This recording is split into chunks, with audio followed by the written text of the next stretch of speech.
welcome to another Learn, Grow, Invest video. I'm Jermaine, one of the co-founders of this community. Today we're going to be talking about the history and the future of money with Joseph Brown from Heresy Financial. So in this discussion with Joseph, we spoke about a couple of things. We spoke about the evolution of money. We spoke about how people manage their money, how to protect your money from inflation and other factors. I asked him what he thought would be the future of money. I thought his response was interesting. And one of the questions that I really was looking forward to asking him is, how does the average person accumulate and then protect their wealth? And so, we spoke about some other things as well, but those are the key things I wanted to look forward to in this discussion. Let us know in the comments below what your thoughts are. Let us know any topics that you'd want us to cover. And as usual here at Learn, Grow, Invest, we invite you to join one of our community groups on Facebook, LinkedIn, or Telegram. There we can continue the discussion about the different videos that we have on this channel. Feel free to join us at any time. So Lord, we want to thank you for the ability to produce wealth. We pray, Lord, that as we go through this discussion, you will give us wisdom, understanding, and knowledge, so we'll be able to be good stewards of our money. We thank you, Lord, that we're able to learn and grow and invest. In your name we pray. Amen. All right. So Joseph, tell me a little bit about yourself. Tell us about Heresy Financial. How did you get started on that journey? Yeah, absolutely. Thank you for having me on. The word heresy was I chose very specifically because for anybody who doesn't know, a heretic was somebody. The word heresy means an opinion that is profoundly at odds with what is generally accepted.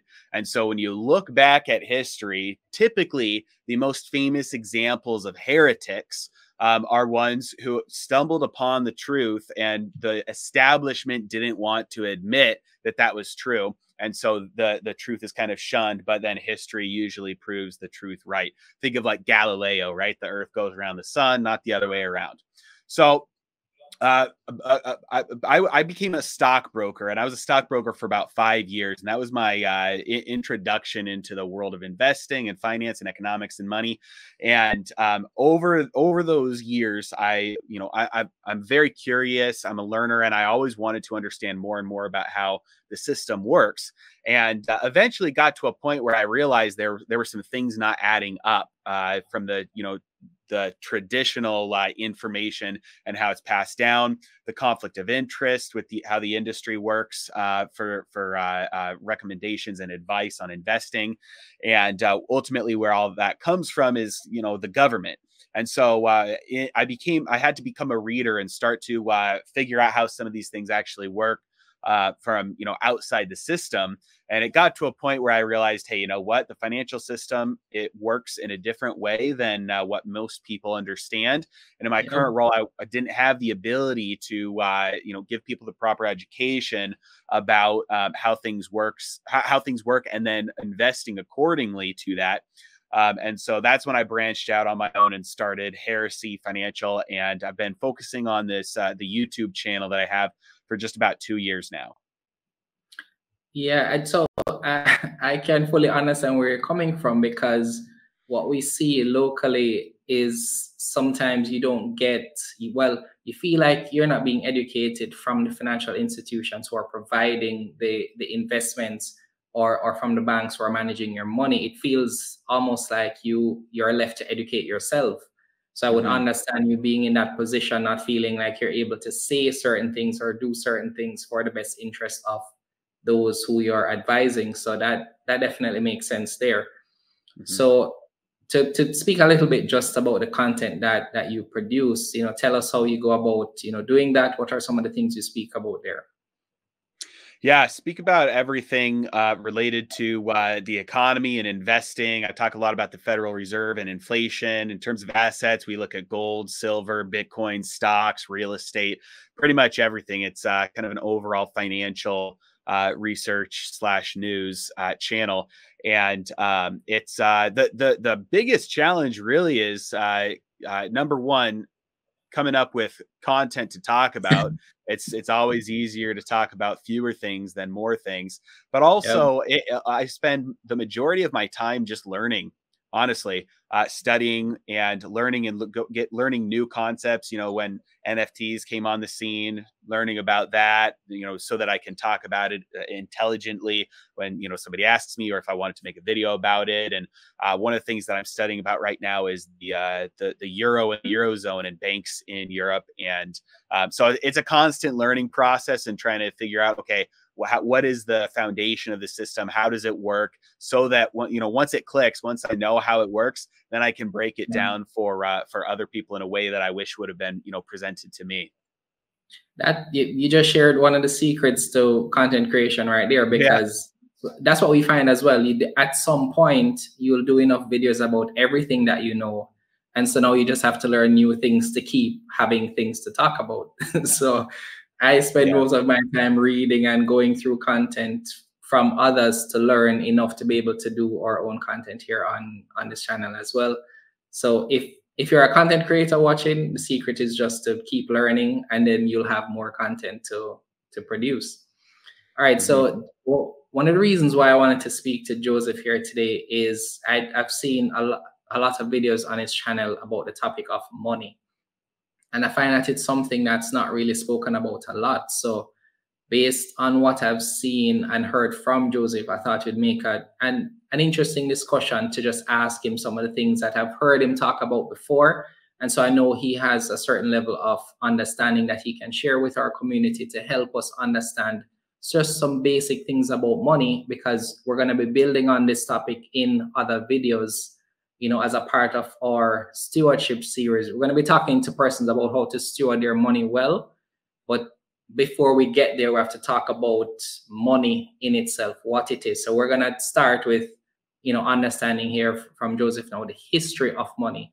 Now, Joseph is from the US, but based on what he's going to say, there are some things that you'll be able to understand in terms of how economies work. And then we could take that and apply it locally. So Joseph, tell us about the history of money. Yeah, absolutely. So the history of money starts off, you know, thousands of years ago in terms of our recorded history, and the part that's most relevant to us is the last couple of thousand years before the early 1900s. So for thousands of years, money was gold. So we're going to go through four systems here that I'll describe. We're going to go through gold as money. We're going to go to a gold standard. Then we're going to go to a gold exchange standard. And then we're going to go to a fiat standard. And so I'm going to explain how those are fundamentally different, with different rules on how to use money and engage in money and invest and all that. So in the first couple of thousand years, gold was money. That meant when people bought and sold, they actually had gold and silver coins that they used in their transactions that swapped hands, changed back and forth. In a system like that, the quantity of money stays relatively stable, because the only way to get your hands on new money is to produce something of value so that somebody gives you their money, or you go dig that metal out of the ground and melt it down and turn it into a coin. And that takes a lot of work, a lot of effort, a lot of capital investment. And so the total quantity of money was relatively stable over time, and for thousands of years increased at just about the rate of inflation, right about 1.5% on average, and never exceeded 2%. So that was the rate of growth of the money supply. Now, what happens when the money supply does not change very much? Let's say just in a short time horizon, it stays exactly the same. All of the prices then react just to supply and demand. Prices in a system like that are pure information about the relative scarcity of a good or a service. And what I mean by that is this: if you have the same amount of money, all the money, let's say, buys all the stuff. Now, let's say you snap your fingers and all the stuff in existence doubles. Well, you still have the same amount of money. Yeah. So as the economy moves forward with all that extra stuff, let's say we just stumbled on a new continent with all these extra natural resources, suddenly things start to get very cheap, because now there's an abundance of stuff. It got more abundant. And so the relative scarcity of all the existing goods and services goes down. And so the money has to be spread out now among all that new stuff. And so the money is more valuable compared to all the stuff because there's less money compared to all the stuff, which means stuff is cheaper relative to the money. And so that's what people experienced for thousands of years. On average, over time, prices slowly went down because more and more stuff was being invented, more and more efficiencies were being created, more and more people were figuring out new ways of getting more stuff for cheaper. And if that wasn't the case, we'd all still be hunters and gatherers. But we had the agricultural revolution and the industrial revolution and all these advancements in technology over time that allowed us to get more stuff for less, but the money stayed relatively the same. So the only way that works out then is that stuff gets cheaper over time. You get more for less. That was most of human history. Well, eventually you get to a point then when the value of gold gets a little bit too high. So it used to be a couple thousand years ago, you slap your gold coin down on the counter and you're getting a sandwich and a drink and, you know, maybe a night at the inn.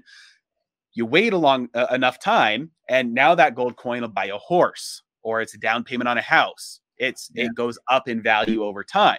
So people aren't wanting to carry around their gold and use it for small transactions anymore. You need to store it. It becomes more of a savings vehicle. And so this is where we get that transition from a gold as money into a gold standard. People started using banks to store their gold. And what would they get from the bank when they dropped off their gold? They would get a little note, a little receipt that said, hey, you can come give this back at any time. We'll give you the gold. And so people did that for a while. You go turn in your receipt, you get your gold, you make your large purchase, and then that person goes and puts the gold back with the bank and gets their own receipt. And then people realize we don't have to do that. You're just using the bank as a middleman. I'm just going to give you my receipt and you take that and do what you want with it. So that's when things switched to become a gold standard where paper circulated as money because it was 100% backed by the gold in the vaults in the banks. Bankers looked around and said, this is a perfect opportunity. We've got all this gold that nobody's ever going to redeem because they're just using the paper. We can use this, lend it out, and make a profit on that.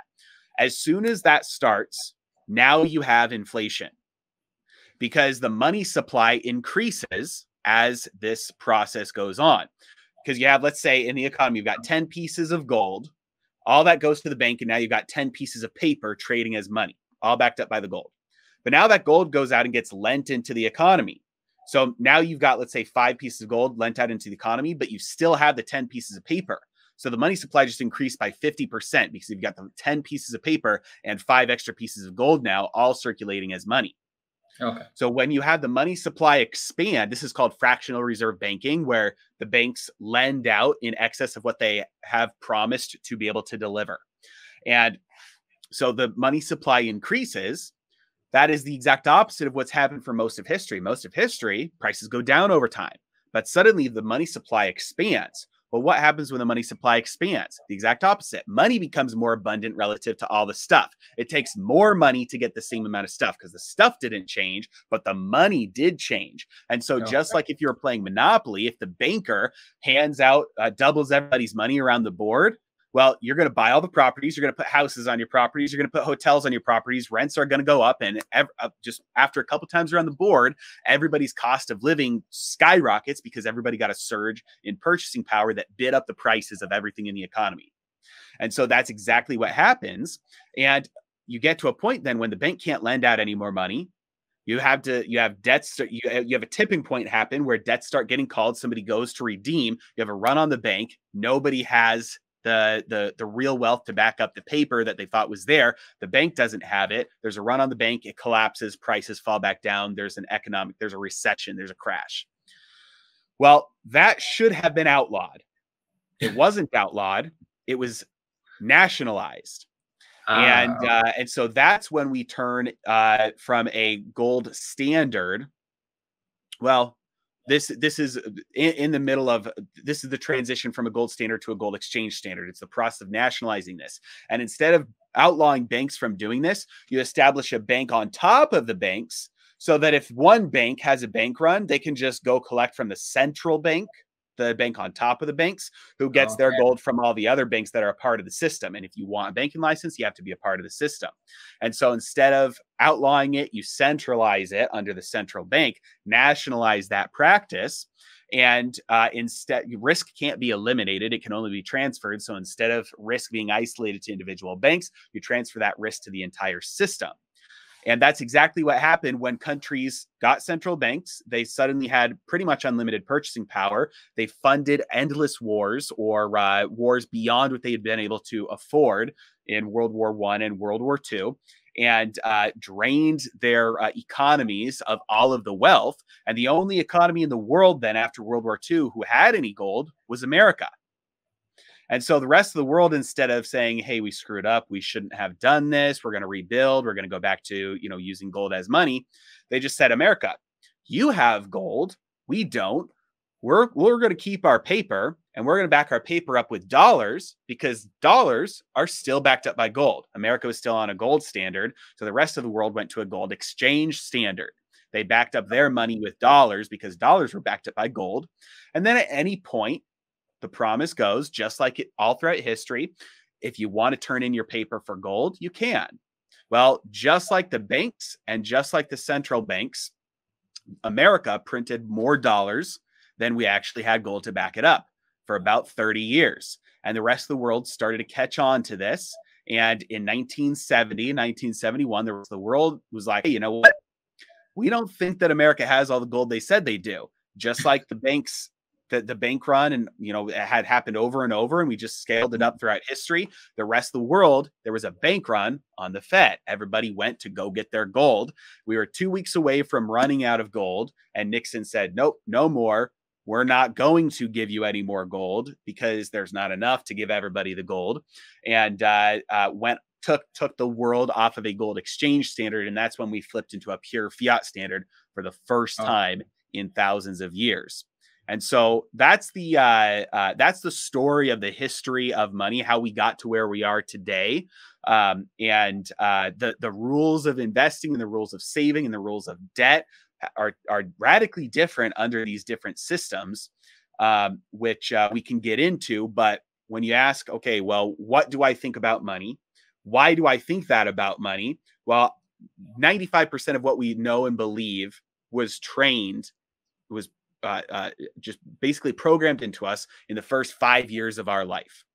And that means that almost everything that we take for granted about what we think we know about money came within those first 5 years in our life from our parents. But everything they know about money came from their parents when they were 5, and so on. And so in a very real sense, almost everybody on earth has beliefs about the way that money works that are based on monetary systems from generations past. And we've been through 2 or 3 different systems since those beliefs stopped being true. And so that's why I think it's so necessary to understand the history and the foundation of the system. Yeah. So there are a lot of things that I'd want to talk about just in that brief summary there. But so help us understand. So we're in a fiat system mostly now. So how do the governments of the different countries decide how much money they have in circulation? Help us to understand that. Why is that important for us to be concerned about? And what does that mean for us in terms of just day-to-day transactions? Yeah, that's a great question. So we saw in the bank example from thousands of years ago when the bank run started, when people started putting their gold in the bank and then they realized too much money was being printed. I'm going to go get my gold, right? Well, what happens today is there's no gold for people to get, right? And so governments have the ability to expand the money supply basically at will. They can create as much money as they want. And really the only limitation is, what if people stop using our money? So let's say one country, let's say Lebanon is a good example of a country right now that has printed a lot of money recently, and they're currently going through real hyperinflation. Hyperinflation is defined as 50% price inflation per month, at least. And so they're currently one of the countries going through hyperinflation because of all of the money printing that they've gone through. Well, what happens is people stop using that currency as much as possible, and they start using other currencies, which makes the problem of the hyperinflation worse, which gives the government less purchasing power. And if they want more purchasing power, then they have to print more to get the same amount of purchasing power as they had before, which ultimately makes the problem worse. And so governments around the world recognize this, and they say, if I print more than everybody else, then wealth will flee my country. Wealth will stop using my currency and go use somebody else's currency instead. Similarly, if a country decides we are going to do the opposite, they'll get an influx of wealth. And so what countries have basically decided is we all need to devalue our currency at the same rate, because a country could say, hey, we're going to increase the value of our currency by, let's say, destroying it instead of printing more of it. But then they have to engage in austerity. They have a lot less purchasing power as a government. They can't spend as much. That's not as politically popular. That's a bad word. Austerity is a bad word. Right, exactly. And they have to budget cuts from the government side. And, it's very politically unpopular. So everybody has the incentive to print, but they can't print faster than anybody else. And so there's this built-in agreement. The United States labels other countries currency manipulators if they stop manipulating their currency, because they're not manipulating enough to keep pace with our own manipulation. And the opposite is true as well. If they manipulate it too much, they print too much, but still everybody wants to devalue their currency at a steady pace so that there's no big race, wealth leaving one country and going to another. And so that's what right now keeps things in check. But the result of that is there's always an escape valve, and that wealth flees somehow. And recently it's gone into asset prices, and then from asset prices it's now been going into the price of goods and services. Okay. So I mean, based on so what you're saying is that essentially a government would have predetermined in advance how much money there would be in circulation, and that based on how it works. I mean, you said a few iterations ago we started using a central bank. So the central bank in this case would determine, let's say we have 10 million in this currency in circulation. You may find from time to time, like for example, they may say, well, we're going to stop using these bills and use a different type of bill, but essentially the same amount remains. In some instances, governments can either increase that supply or decrease that supply. But then you have the issue that you mentioned, where that increase or decrease of supply essentially will make either the money more valuable or less valuable, depending on the amount of things you can do with that money, right?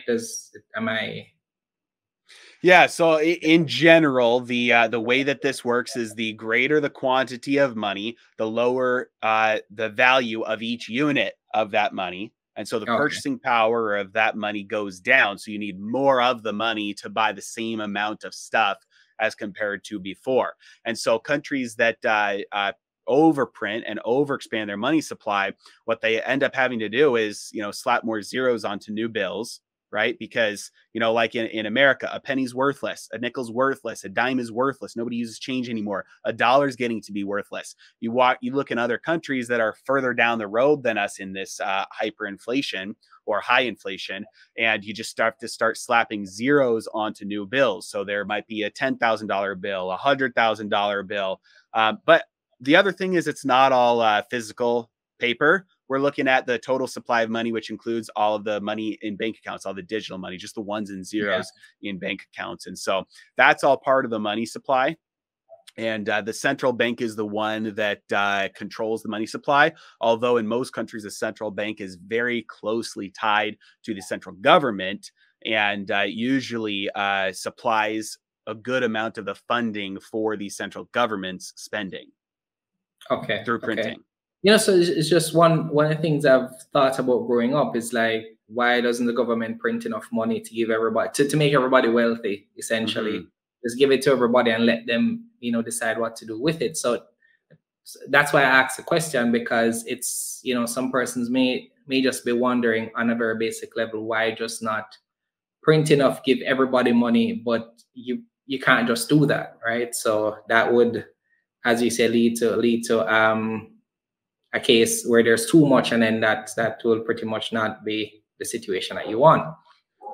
So in terms of, we went through that for persons to understand on a basic level the impact to the value of their money, right? So we have to use money to acquire the things that we want. And we like to say here that, we pay for what we value. So, I value having electricity, I have to pay for that. I want internet access, I have to pay for that. But there is this challenge that we constantly have, especially as investors, where it feels, and that's why we're led to investing in the first place, because we're trying to make enough money through the stock market to keep up with inflation and these rising costs that we have to deal with constantly every year. At least the same goods and services we bought the year before is going to cost a fraction higher. So I wanted to speak a little bit for persons to understand the role of inflation, what that does for their ability to purchase and acquire the things that they're used to, and at what rate. So let's say that the inflation rate is a certain number. How much should they plan to make, for example, to keep up with that growing rate of inflation? Hopefully that question makes sense. Yeah, absolutely. So the most basic way to think about this is, let's say you make $100 for your annual salary. You make $100 in a year. And this year it costs you $100 to live, because that's how much, your food and rent costs altogether. So you make $100, but it costs you $100 to live. At the end of the year, you have zero left over. What inflation is they print more money. That money enters the system, bids up goods and services, prices of goods and services. So if they print a bunch of money, you go from having, you make your $100.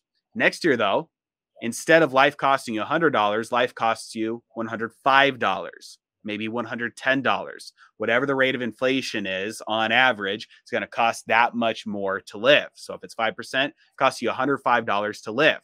So if you got a 4% raise, because you got a promotion, you're making $104, but your cost of living is now $105. That means that in terms of purchasing power, you got to pay cut.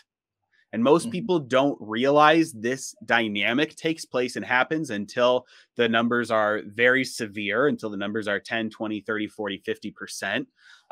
But it happens all the time.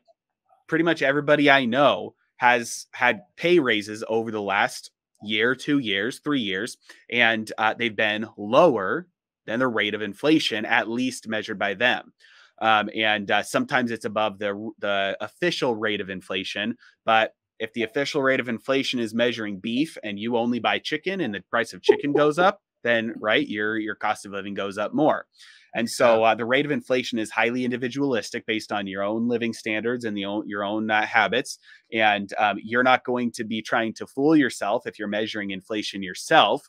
You're not going to be saying, hey, well, I know my new iPhone costs, $300 more this year than it did last year, but it's got a better camera in it. And so it actually cost me less money. No, you recognize it still cost you more money. So your cost of living went up. So all that to say, the cost of living will cancel out any the corresponding increase in income. So to get to your question about why can't the government just print enough money to make everybody rich? Well, that's exactly this problem. What happens if you print $1 million for each person and then hand it out? Well, suddenly everybody has $1 million worth of purchasing power, but there's not a corresponding increase in the amount of stuff. And so as that money starts to go out and get spent, there's not enough stuff. You have shortages, and then you have price spikes to the point where everybody realizes, I didn't have $1 million of new purchasing power based on the old prices, only at the new prices. And that resulted in me having actually less, because now the cost of everything is more, and I don't have a continual stream of millions of dollars. It was just a one-time bump. Now all the prices are higher. My cost of living is a lot higher, and I don't have the additional income now. And so my income now is lower when you take into account the increased prices. Okay. So how does one, for example, set investment goals in relation to inflation? So if we know the rate of inflation, what sort of investment goal should we set if our goal is to keep up with at least inflation? So you have to understand the rate of inflation that you're experiencing yourself. So like in the United States, the last year from December 2020 through 2021, the official rate of inflation was 7%. If you look at your city, you look at your budget, you look at your stuff that you buy, you can figure out whether that's low or high for your own needs, and then that's your baseline.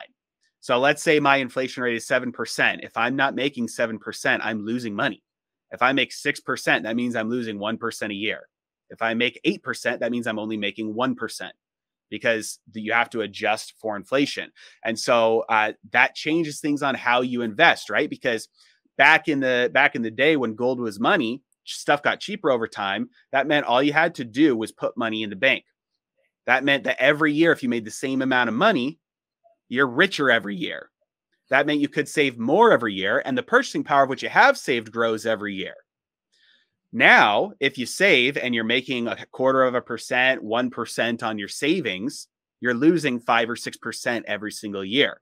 And so by saving money in dollars or in a fiat currency, it's costing you money. And so you have to change your baseline from 0 to whatever the rate of inflation is, because that's the new baseline when the money is being printed at such a quick pace. And so there are a lot of stocks that are very volatile. In a time like this, when inflation takes off and interest rates start to move, you start to see a shift in sentiment back towards value stocks and income producing stocks, companies that make stuff that is inflation protected, that when the cost of the product goes up, that means that the price then of the company that sells those products goes up. Income producing assets like real estate, anything that's fixed income is probably a bad idea, because the chance that inflation exceeds the rate of income that you're getting from the fixed income is very high. And so you have to adjust your baseline basically to whatever the rate of inflation is. Okay. I'm happy you said that, because there are some investment vehicles locally, and we actually shared a tweet about it a couple of months ago, where they showed we have something called a fixed deposit, and they shared the fixed deposit rates, and it was nowhere near the rate of inflation. So if you were investing in that vehicle, as you said, you would have consistently lost money over the period that it was in that fixed income vehicle. So thank you for that. So based on everything that we've just spoken about, what sort of steps person should take? Well, we already spoke about investing, but what can we do in terms of managing our money and protecting it from this risk of inflation? Yeah, the number one thing I always say is become a student of history and start reading and start learning, because the reality is for the last couple of 100 years, these things have happened over and over and over again, different times, different places, different people, but the overall structure, the archetype of these cycles is very similar. And the more you study history, the more you read books, the more pattern recognition kicks in, and you can start to recognize, hey, they're talking about, what was happening in Germany, but after the fallout of World War I, the Weimar Republic, the hyperinflation that they experienced, and a lot of the things they're talking about look very similar to what we're experiencing today. And so pattern recognition kicks in, and then you can see, oh, well, in this time, what happened was as prices went up and people became poorer because they couldn't afford things, even though they were getting more and more and more money, $100,000, $1 million a year, they still couldn't afford basic necessities. The one thing that they always bought was things like food, because you have to. So the people who produced the food actually got more wealthy during that time. The people who owned little tiny farms, had some animals, and they were able to pay off their fixed rate debt very easily because their incomes increased accordingly to what inflation did. So you start to recognize some of these things as you study history. And so I think I always say that that's the number one thing to do, is read books, especially history books. Okay. And also you made a key point there. When you don't have enough money to cover certain needs, those needs in themselves, so the persons who provide those needs, those goods and services, essentially can become wealthy, because now people are more focused on necessity as opposed to luxuries. So in a time of things being challenging, you're going to see less expense on luxuries and more expense on just the basic things. So that's very, very valuable there. All right. Yeah. So what do you think, based on where we are at this point in our history, what do you think will be the future of money? Yeah, so we tend to see things throughout history swing. It's like a pendulum from centralized to decentralized, back to centralized to decentralized, as things start and then grow and then fracture and die. And our financial system right now seems to be at peak centralization. Um, and so what it looks like going forward is, we see the kind of the signs of um, the biggest global powers right now. Global power is shifting from the west to the east. We see a fall, we see a rise, and what tends to happen during these transition periods in terms of power in the financial center of the world, you tend to see a new financial system kind of be born out of the ashes of the old one. And you also tend to see it become a little bit more fractured as the world tries to figure out who's the next one to be the top dog, who's the next one to come out on top. And as especially the dollar, the rest of the world, especially central banks, are slowly getting rid of their dollars. Started a couple of years ago when the rest of the world realized that the Federal Reserve could never take down their balance sheet. The rest of the world started selling treasuries. Central banks did. And now the Federal Reserve owns more treasuries than all other central banks around the world combined. It's never been true before. And now, once they get rid of treasuries, a treasury is just a dollar that pays interest. And so if you don't want a dollar that pays you interest, you definitely don't want a dollar that doesn't pay you interest. So they're going to start getting rid of dollars at some point soon. And it's probably not going to be anytime within the next couple of months. Is more of a long-term thing.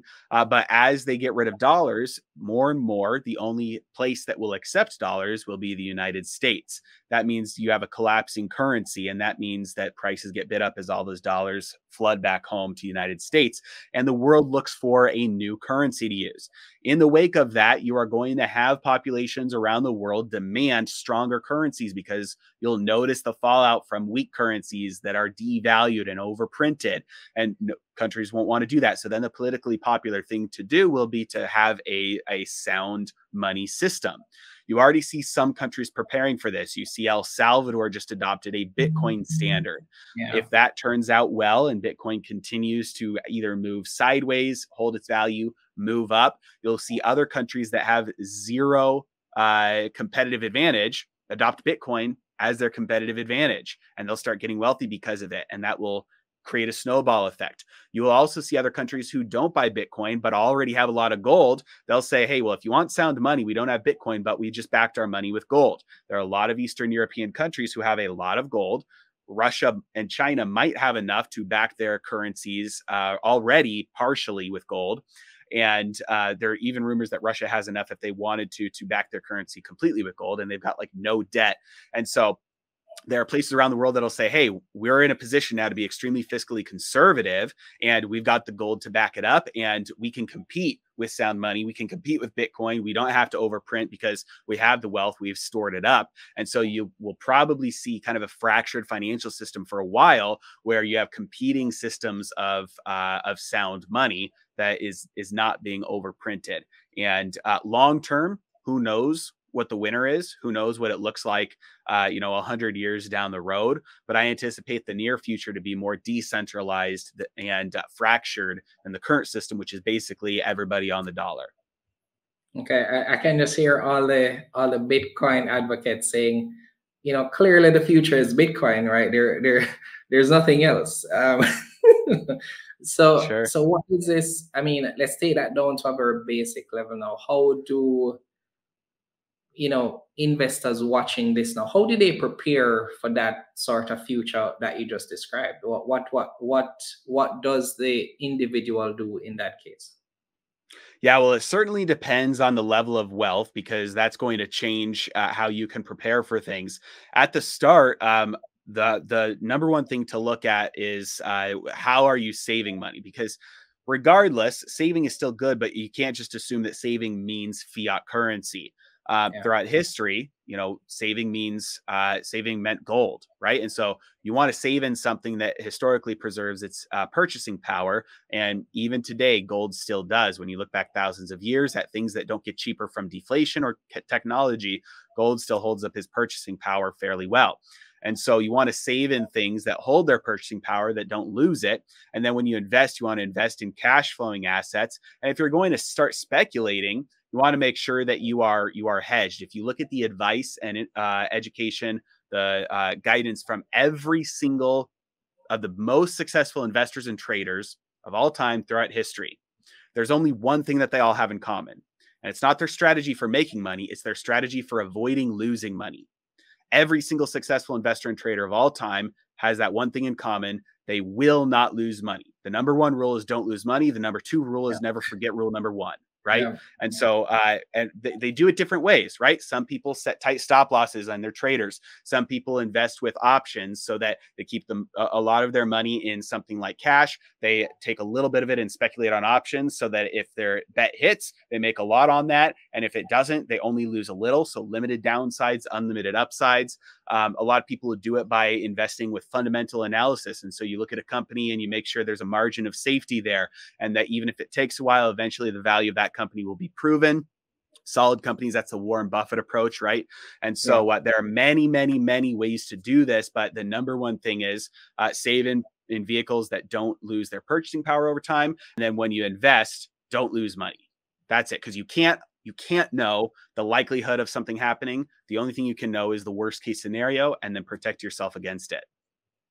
Yeah, yeah. So something interesting that you said there. So if someone is focused, so let's say somebody has an approach of, let's say they're investing in real estate for argument's sake. So if I'm investing in real estate and I have, a few real estate properties, what does that approach look like? Because what my concern is here, and the reason why I'm asking this is depending on the type of real estate you get. You mentioned something about ensuring that your assets are producing enough cash. So that means that you need to approach it in a certain way. So it may not even be a real estate focus, but outside of just the basics of saving and investing, there may be a person invested in businesses, there may be a person investing in different type of things. But I mean, I wanted to just kind of emphasize again for everybody the importance of ensuring that there is excess cash or a certain amount of liquidity, and why that's important, moving forward. Yeah, absolutely. So let's use real estate as an example. If you are leveraged on your real estate, you've got a mortgage on it, then you want to make sure that the cash flow that it's producing is higher than your costs, your debt service costs, and the other costs associated with the ownership of the property. Otherwise, you're losing money on it. And technically, then many people would say that's not even an asset. If it's costing you money, it's a liability. Same thing with a home that you own. Even if the value is going up, if you want to sell it, you're going to move into a comparable house. And so you're not, necessarily capitalizing on that. The only way to capitalize on that would be debt, but then you're still making those debt service payments, which means it's costing you money. And so with a cash producing asset, if you're going to use leverage, you want to make sure that the ratio is right there so that you're still producing cash flow. And the bigger that margin, the better, right? The more conservative it is. You can't really do something like in the stock market. You could set stop losses. You can use protective puts to hedge your downside. You can't really do that with real estate. So you take the more fundamental approach. Are you going to buy houses in neighborhoods where if everything hits the fan and things go south, that all the rich people are going to leave and they're going to have to go move down the street into the poor houses, and then your house is going to be empty? Or are you going to, buy the ugly house that no matter what happens will always have a renter in it? Are you going to buy in an area that is heavily dependent on one employer, and if they pull out, then there's no jobs and everybody leaves the city and now you have a worthless house? Or are you going to buy in an area that has, a long history of proper demographics where people are still moving in, attractive to jobs, attractive to new companies, long, future projections of, hey, there's all these companies starting to invest, build factories. So you have to look at all these things and build in your own margin of safety that way, to where you're investing in an area, in a neighborhood, in a house that will continue to produce, as far as you can tell, even if the bad stuff happens. Yeah, yeah, agreed. So, so thanks for that, by the way. Um, in terms of, so we've spoken about how persons can, a savings strategy and investing strategy. What about, I'm remembering now a video that you spoke about, what we saw happening in the US in terms of the Great Resignation, lots of persons changing jobs, you know, from the career side, and how persons think about, because in a way I'm thinking that you have to be investing in your career in a sense to be sure that you're keeping up with the rate of inflation as it relates to your career, moving to jobs that pay you more and more money. That just seems to make sense in terms of an investing perspective. What are your thoughts on if somebody say, well, I don't understand investing, I don't really, want to explore these things and take on all these risks. Of course, that's why channels like ours exist, to educate people on that. But let's say that they don't want to take too much of the leap in that direction. What's your feedback on maybe that approach, in terms of somebody who just wants to maybe make wealth in what's considered a traditional way? Mm-hmm. I don't even know if I Sure. could say that, because I don't know anybody who has gotten rich from a job, but that's another conversation. Yeah. Yeah. So yeah. Yeah. Yeah. Well, people certainly used to get rich from jobs. And that's why everybody, growing up over the last 30 years was told by their parents, hey, the best thing you can do is Go to go get a school and get a degree and job. then get a job. And not realizing that that was, old world advice, because when there's a lack of inflation, then, that makes sense. Go produce something of value and work hard at it. And your savings will increase over time, and you'll be able to build substantial wealth that way. Today, it is so much harder, because you have that, that baseline isn't zero or even negative with deflation. That baseline is 3, 4, 5, 6, 7%, depending on where you live. Now, there are some good signs, though. It's not all bad news. One of the good signs, you talked about the Great Resignation video that I talked about, where people are quitting their jobs left and right. And there are certainly some regulatory reasons why that's happening. There are certainly some medical reasons why that's happening. But people are also getting jobs, new jobs, at record paces as well. And so it's not like you're seeing a massive flooding out of the workplace and nobody coming in to fill it. There's a big churn right now in jobs, and what that's showing, and there's an increase in income as well. And so what that's showing is that people are continuing to find opportunities. There's wage inflation going on. People are going to get an opportunity, they're getting a better opportunity, and they're leaving. And companies are trying to scramble to keep pace with Yeah. their employees. So they're having to pay more and more, hoping that that will increase retention. And because churn is just so expensive, and so they're like, hey, do we want to risk the churn, or do we want to take the the guaranteed cost plunge of raising salaries? So you're seeing that all over the place right now, which is a good thing for anybody who has been waiting for an opportunity like this, because you start job hopping right now and it's possible you can increase your salary dramatically.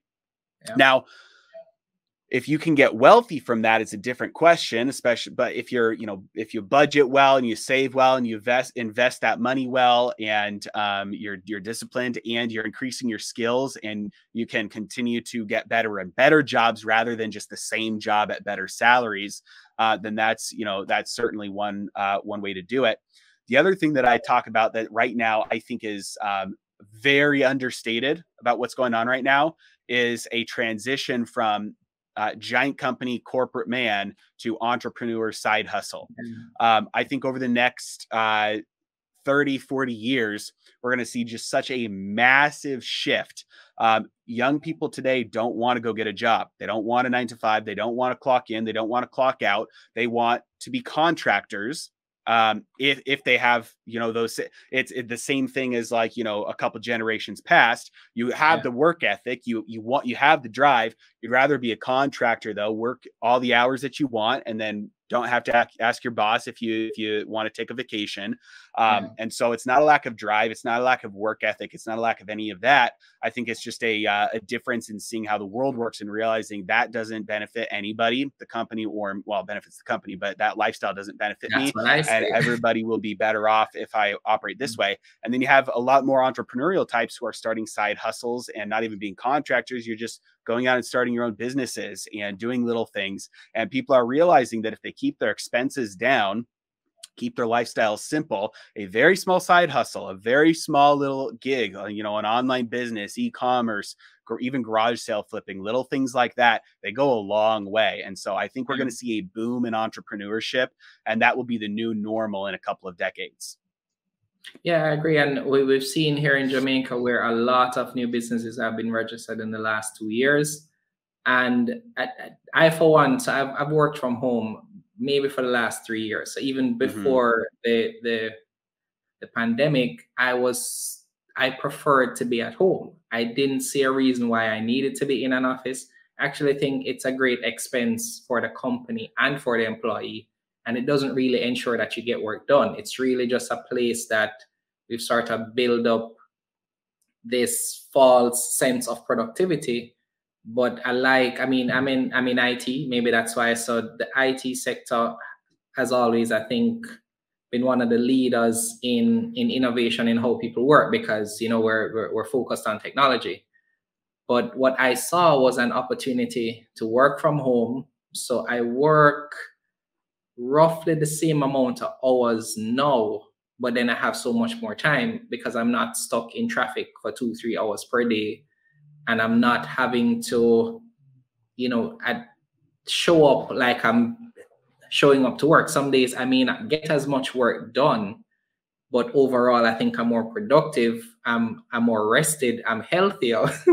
Yeah. And it just works out for me this way, and I'm able to do more because even running this YouTube channel is possible because I'm working from home. If I was not working from home, I may not be able to maintain it in the way that I do now. So I think that is the future in Jamaica. Though there are a lot of organizations who don't believe in that, so they like to see persons in office, and they haven't really been taking the time to innovate, to get more things automated, to just get basic things done. But I think you're right that the next few years we'll see that trend. And I do see where a lot of the younger persons don't necessarily want the same traditional jobs that they've been told to get, because those jobs don't give them really the flexibility that they would want. So fully agreed with you there. Well, and I So want to be clear that this is like a very good thing. yeah, And that with all the technological innovation and improvement and efficiencies and advancements in wealth that have happened over the last couple of 100 years, the basic necessities of life have gotten so cheap that like you are able to go experience the fruit of that and get your basic necessities of life for a lot less work than it used to take. Couple yeah, thousand years ago, you have to work all day long just to put food on the table because you're literally making the food. You're farming, you're going out, you're handling the animals, you're doing all the things that actually create the food. And so yeah, the basic necessities of life have gotten so cheap that it takes a lot less labor to get that same level of lifestyle. And so if you have lifestyle inflation and you want to afford more and more and more and more, then yeah, maybe you do have to put in the extra work. But you can achieve the simplicities in life very easily today, and young people yeah, are realizing agreed. that. Yeah, agreed. All right. So how can the average person, so we spoke about this a little bit earlier, but just so that persons are very clear, when we speak about wealth protection, right? So we've spoken about strategies in terms of accumulating wealth on this channel through investing, but now we want to speak about protecting wealth. How can a person go about doing that? What are maybe 2 or 3 things that they could focus on in terms of protecting their wealth when they start to accumulate a certain amount of money? Yeah, absolutely. The classic line is that you concentrate to build wealth and you diversify to protect it. And so that's the people who have built the largest amounts of wealth in their lifetime have been all in. They haven't diversified. It's been largely through their own businesses that they've built. And so, especially if you're starting a business yourself, concentrating and reinvesting in yourself and your business, those are ways to produce big amounts of wealth. When you move into the phase of where you're trying to protect what you've built and preserve that wealth, then you start moving into diversification. And the key to what diversification means uncorrelated bets. So if you take the American stock market, typically people are looking at the S&P 500. There's 500 different companies in the S&P 500. So a lot of people think that if they buy the S&P 500, that they're diversified. Well, what's the problem? They all go up together and they all go down together. So you don't have 500 investments. You have one investment. You have one investment that moves up and down all together. And so the key to being diversified is having bets that are uncorrelated. And so if you are going to invest in the stock market exclusively, make sure the companies that you're investing in are in very different industries that react differently to monetary policy and what the government does and different stages of the economic cycle. If you're going to branch out further, things like real estate, different physical assets, make sure that you're diversifying into assets that move differently from each other. And over time, then what that does is when one thing goes up and another thing goes down, that gives you dry powder to invest in the thing that goes down. Yeah. You sell a little bit of the thing that went up, you buy a little bit of the thing that went down. And that means over time, then you're buying things when they're higher and selling things when they're lower. And the gains and losses somewhat offset each other, but that's a way to preserve wealth, is by having uncorrelated bets, and you maximize your wealth better long-term that way. Yeah, makes sense. So for us and our personal investing strategy, my wife and I, we share this on our platforms, is that we start with the stock market. When we've accumulated a certain amount of capital, we'll invest maybe in cryptocurrencies. When we reach a certain point, then we go to real estate. We're also working on various businesses that we can generate income from to fund that process.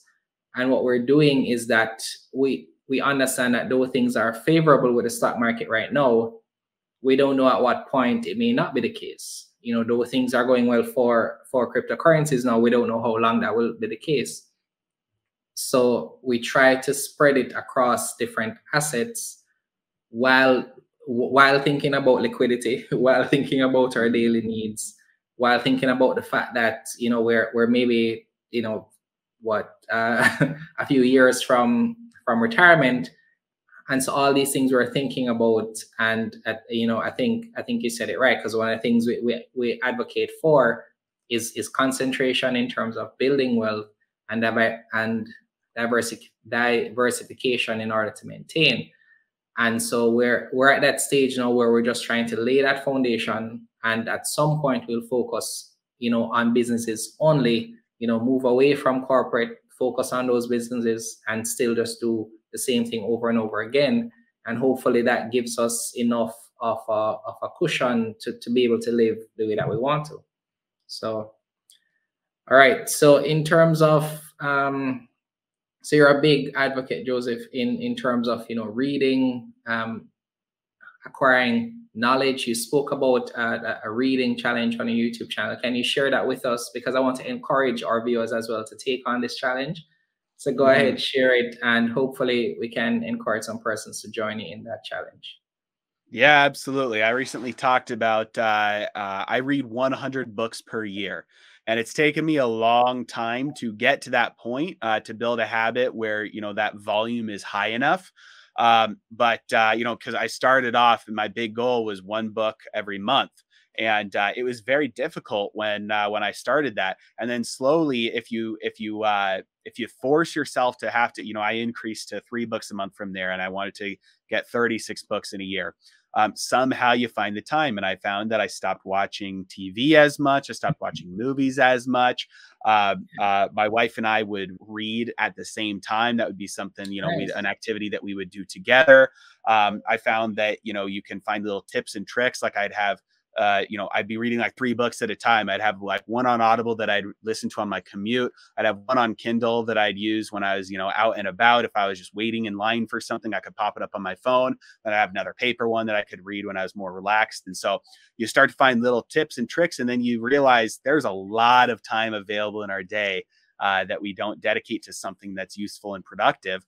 And the reason behind it all is really because if you're not learning, you're not growing. Yeah. And if the more you read, the more you realize that there are little nuggets out there that they'll plant their seed in you, and you will, it'll grow for decades, and it'll serve you very well. And the little nuggets that just go so far. And when you start reading a lot of books, you realize that you have to go through a lot of hay to find a needle. Yeah. And so that's why I advocate for a high volume reading goal, because if you only read 1 or 2 or 3 books a year, it all seems revolutionary to you. And you don't realize that there's, you can reprogram some of that stuff to be, base knowledge. And then you start looking for the diamond in the rough, basically. Yeah. And so the more you can read, the more you can get rid of the noise and find those golden nuggets. Okay, thank you. So for us and our community members, I think, and this is what I'm doing right now. So I used to be a more consistent reader back in the day when I was running my own business full time. I just had the time to just read. And I used to read I'd say maybe 2 to 3 books per month, maybe. But now it's been so long, I'm trying to get back to this place of reading at least 1 book per month. So when I saw Joseph's challenge, I said, let me lock in. So I got my first book today. I'm hoping to at least, finishing it before the end of this month. Then I'll do a new book each month. And if I can get to 12 this year, then I'll try to do 2 per month next year, then 3 per month the year after, and kind of build on. Because I know the temptation may be to not do 1 per month. That may seem too little, but it's really about the consistency. It's really about the habit of reading. And over time, it may not take you the whole year to read 2 books per month, but you want to at least get to that minimum, and just, substituting that time. Because for me, it's basketball. I watch basketball games a lot. So if I can take 1 basketball game per week and read a book instead, then that's a basketball game is maybe 3 hours. So, 3 hours reading per week, that's 12 hours per month. And I think you said in your video, Joseph, that the average book maybe takes you about 8 hours to read. So that's 1 book per month. So that's my plan, to get to the 1 book minimum. Is a substitute. It's kind of been hard giving up the basketball game, because I'm there like, the game is going on right now. I wonder what's the score. So I'll look at the score and not watch the game while I'm reading. So at least, I don't feel like I'm missing out too much. And then I said I would I'd just kind of dusted off my Kindle app. There's a book called the Behavioral Investor that I had a long time ago when the author was giving it away on LinkedIn, but I never read it. So I started reading that when I have some spare time, like I'm just waiting on someone, I'm reading that one. And then there's some other books I'm reading for church, that kind of thing. So I'm hoping to at least finish 1 dedicated book each month, and, just kind of build on there. So thank you for that. I'll link the video where you speak about it in the description, so persons can check that out. And I definitely want to encourage persons to go over to Joseph's channel. It's great content. Joseph, how can persons reach out to you? What are some of the things that they can expect to see and learn from your YouTube channel? Yeah, just if you want to find me, I'm on YouTube and Twitter. Heresy Financial for both of them, on YouTube and Twitter. And on YouTube, I put out content every single day, and talk about inflation, deflation, how money works, investing, gold, silver, Bitcoin, real estate, stocks, pretty much everything, as long as it has something to do with investing, economics, and money. Great. And as I said, guys, excellent content, easy to understand. And one of the things I'm trying to do is cover more content on the US market on this channel. So channels like Joseph's, I'm watching to understand things from a higher level, so that when I start speaking about it, I'll understand it, because we spoke about this at the start. As content creators, you want to set that baseline of learning first before you start speaking on a topic. So, I mean, thank you so much, Joseph, for your content. Thank you for being here today. It was a very, very good session. And yeah, thank you. We'll definitely be speaking again. There are some topics that are going through my mind right now that I want to speak to you about. But I think this set an excellent foundation, and then we can build on some other things later on. Well, thank you for having me. I had a good time. I want to thank you for watching this video on the history and the future of money. Now, as I said, I told you it was going to be a good discussion, and if you watched it to the end, that means you definitely thought so too. But what I want you to do now is check out some of these other videos that we have on our channel. We cover a lot of topics, not just money, real estate, personal finance, investing, etc. So check out one of these other videos, and I'll see you over there.